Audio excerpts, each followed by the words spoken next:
Hello, my name is Dan Machowski. I'm of the class of 1976 from the Oceanography Department, and I had the pleasure of being on the first sailing team that started in 1972 at the main campus.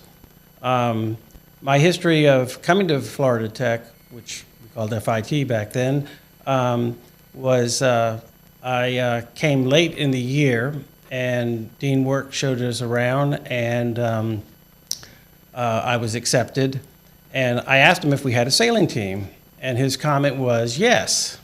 Well, it turns out that the sailing team before that was at Cocoa Beach at the Summit School, which was the School of Marine Technicians. And they had a sailing team, but the main campus didn't. So when I came to school in the fall of '72, I was introduced to Mr. Dunlap. And Mr. Dunlap was head of waterfront operations. And he said that surprisingly enough, the school had gotten some donations of some vessels and that it was a good time to start the sailing team. On his desk was a picture of his son, who was in the Navy. And ironically, 2 months before that, I had interviewed with him for a summer job. And when I saw his son's picture, I said, "Oh, your son works for the South Carolina Department of Natural Resources." And he goes, "How do you know that?" And I said, "Well, I just met him 2 months ago." So it was a very interesting introduction, having met the son before the father. So Mr. Dunlap put out notices for the start of a sailing team, or actually a sailing club. And from the get-go, we all wanted it to be a sailing team. We wanted, everyone who came was more interested in competitive sailing. And so we started the club, and one of the things is that some people didn't care for calling it a club, and we gave the name the FIT Interscholastic Yacht Racing Association. And we had these made up at the print shop, which you had to do back then, and so any notices were put onto this and placed around the school. And so our first Commodore was Stephen Guy Hauserath, and I got elected as the first secretary. So that first year, we had a Lightning class boat that had a rotten wooden centerboard trunk. And so it leaked like a sieve, so nobody really wanted to use that. The second boat that we had was a 28-foot Raven class boat, which uniquely had a fixed rudder. And so we always had to keep the centerboard down enough so when we were sailing around the Indian River, if the centerboard kicked up, you knew you had to tack out of the way or you would be grounded very quickly. So we did that first year, and then we got donated 3 5.5 meters from the Olympics that were held in Tokyo in 1963, I believe it was. And what was unique about these boats is that they had a keel, but they did not have an engine in them. And so the other thing, that being a metered boat, the 3 boats were different. We had a number of masts that were all different, and all these sails that were all different, and we had to try and figure out what went together for that. And so we had some very interesting people, because as a club, everybody worked at it. And so at that time, I look at here, we had Bill Millen, Michael Ray, and Russ North, and also Bill Anderson. So those are the ones that I really remember that did a lot of work putting the boats together. And so we got one in the water and rigged for sailing, so we brought it to the anchorage and started using it.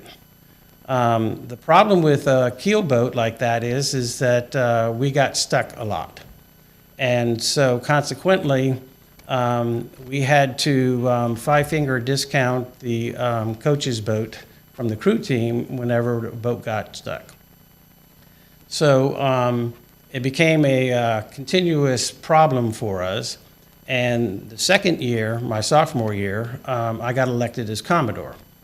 And the problem persisted, and I didn't realize back then there was only one payphone in the hallway for everybody.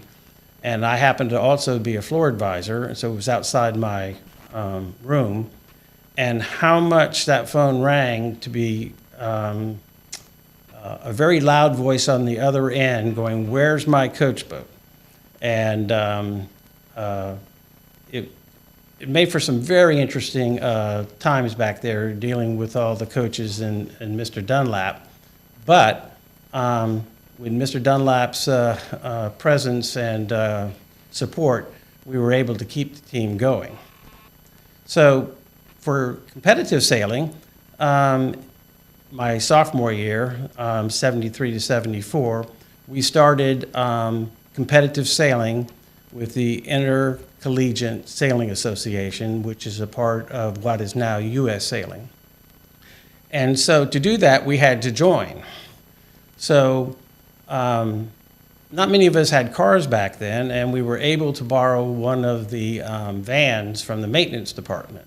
And let me tell you, they were not in the best of shape.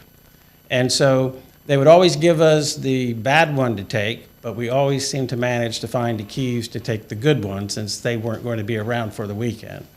So our first sailing match was at Florida State. And I had the honor of signing the application form that put FIT or Florida Tech into the Intercollegiate Sailing Association, which is still continued today. And their advisor who took it was Dr. Michael Kasha. And he was a very interesting sailing advisor for Florida State. He was well-traveled.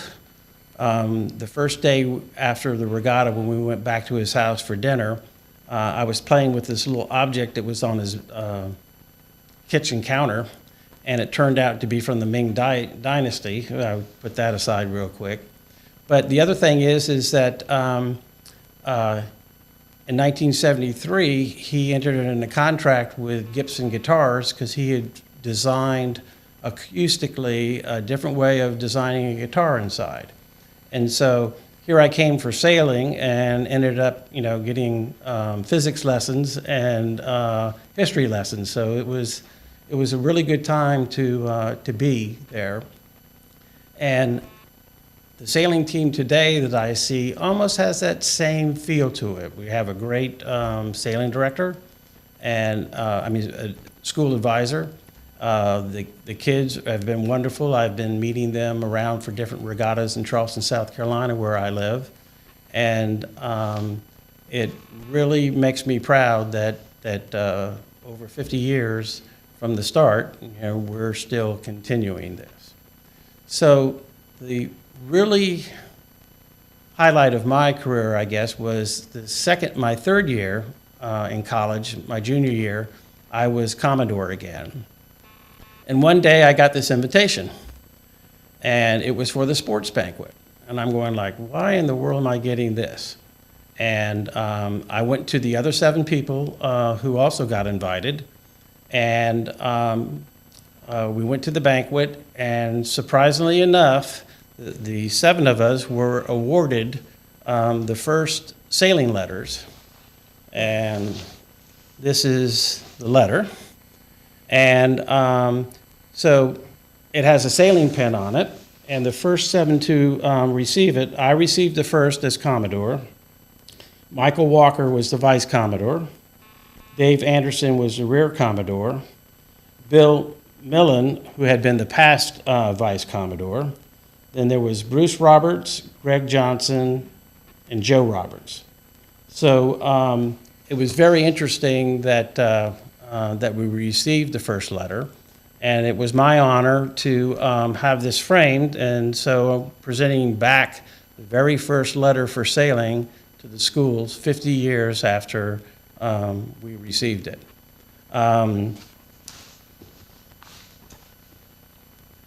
It was quite interesting because I didn't think that Coach Jurgens was even going to recognize us with all of the problems that we had.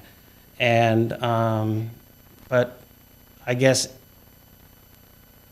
crew and sailing, anybody on the water, you know, you help everybody out, and we continue today. It's very interesting that it continues today. And the last thing I'd like to recognize is that at the beginning of the year, I received an email from the sailing team telling me that the sailing team now is being recognized as a club sport, not as a recreational entity, but actually as a club sport now. And so we started giving out to start the Robert Dunlap Sailing Foundation. And the main purpose for that is that I was real surprised that, you know, the sailors weren't being recognized, because the new athletic director told me that sailing was a sport. And so we found out that, yes, there's no problem giving out letters to the sailing team. It's just you have to find a way of paying for it. And I said, well, I'll take care of that in the beginning and start the foundation, which its main focus for me is that the graduating seniors get recognized, and eventually we will have funds that will support the sailing team and take a little burden off of the school and make sailing prominent in the school.